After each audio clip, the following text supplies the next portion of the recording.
Hey everyone, ready to unlock some serious brain power? Always. Today we're diving deep into E.J. Gould's The Invocation of Presence. Oh, cool. So if you've ever felt like life is just kind of, whizzing by, Yeah, this one's for you. I like it.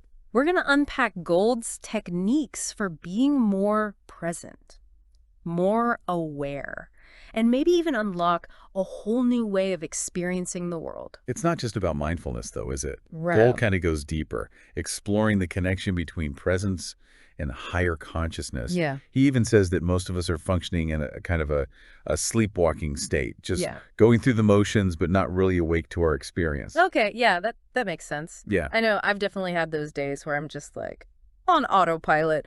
But how do we wake up from that? Does yeah, Gold offer any practical advice? he does.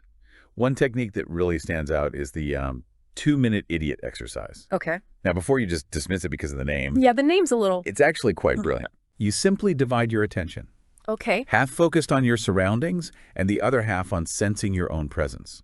So I'm literally just sitting there like trying to be aware of myself being aware. Yeah. Is that harder than it? It's catching on quickly. And yes, it's surprisingly challenging. You see, most of us are so used to being bombarded by external stimuli Right.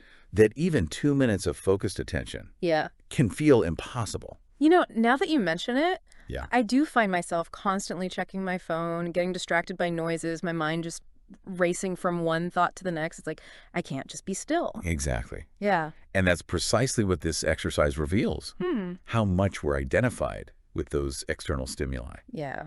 Gold argues that this constant distraction prevents us from accessing a deeper level of awareness, what he calls the unveiled vision. The unveiled vision. What's that all about? It's his term for the shift in perception that happens when you achieve true presence.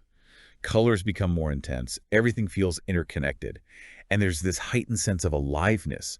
Think of it like those rare moments when you're completely absorbed in an activity Yeah. and time seems to stand still. Okay, I'm starting to see how this all ties together. But let's be honest. Yeah. Most of us don't have time to just sit around meditating all day. Right. How can we cultivate this unveiled vision in the midst of our busy lives?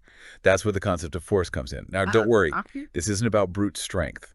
Gold uses force to describe focused intention, Okay. that willpower we need to repeatedly bring ourselves back to the present moment. He compares it to mastering any skill, like playing an instrument, learning a language, even training for a marathon. So we're talking about building a mental muscle, essentially. Precisely. And just like with physical training,